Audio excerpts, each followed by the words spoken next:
आप सभी का स्वागत है इनकम टैक्स रिटर्न फाइलिंग के कर अभ्यास के इस नए एपिसोड में।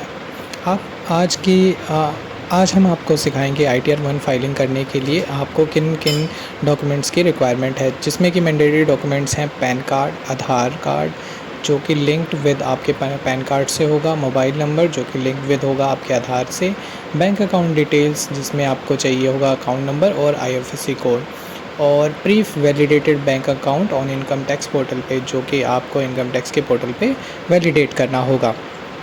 इनकम डॉक्यूमेंट्स में आपको रिक्वायरमेंट होगी सैलरीड एम्प्लॉयज़ के लिए फॉर्म 16 फ्रॉम एम्प्लॉयर से जो कि आपका एक एम्प्लॉयर शेयर करेगा, सैलरी स्लिप जो कि ऑप्शनल है, आप के पास अगर नहीं भी हो तो फॉर्म 16 की बेसिस पे हम इसको फाइल कर सकते हैं, और आपको लॉगिन करके फॉर्म 26 AS डाउनलोड करना होगा, और AS एनुअल इन्फॉर्मेशन स्टेटमेंट भी आपको इनकम टैक्स के पोर्टल पे मिल जाएगी।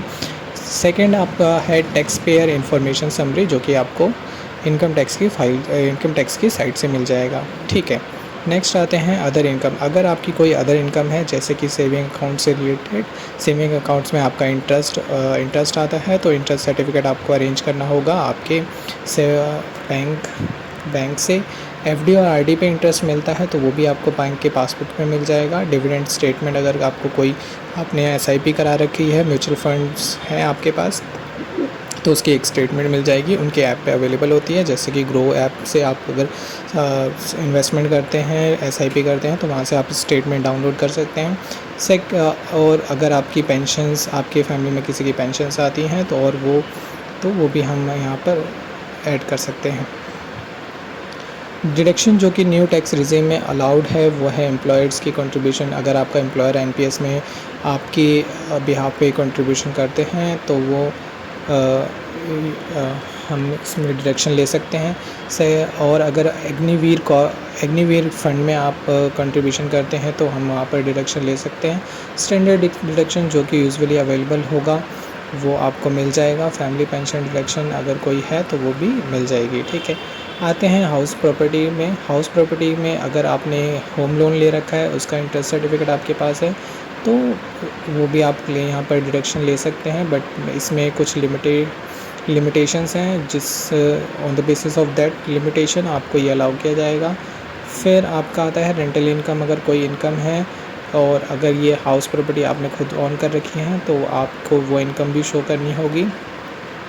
टैक्स वेरिफिकेशन, फिर हम प्रीवियस ईयर की TITR कॉपी से चेक कर लेंगे, आधार OTP से नेट बैंकिंग से अपना एक्सेस को वेरिफिकेशन कर लेंगे, एंड देन उसके 6th स्टेप में हम इस पर कुछ ज़रूरी चेक पॉइंट्स चेक कर लेंगे कि आपकी जो फॉर्म 16 और बैंक स्टेटमेंट से सैलरी इनकम, TDS डिडक्टेड और इंटरेस्ट इनकम रिफंड और ये सब कुछ मैच हो रहा है कि नहीं हो रहा है।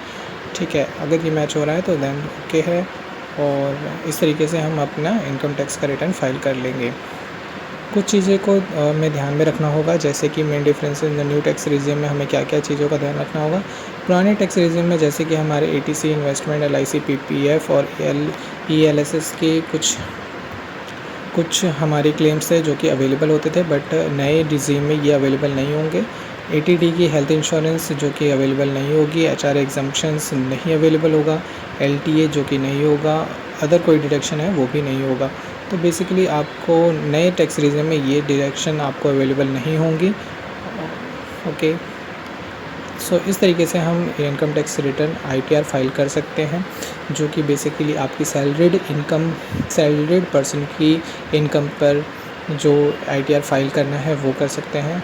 सो जुड़े रहिए कर अभ्यास से और फाइल कीजिए इजीली ITR 1 नए टैक्स रिजीम में।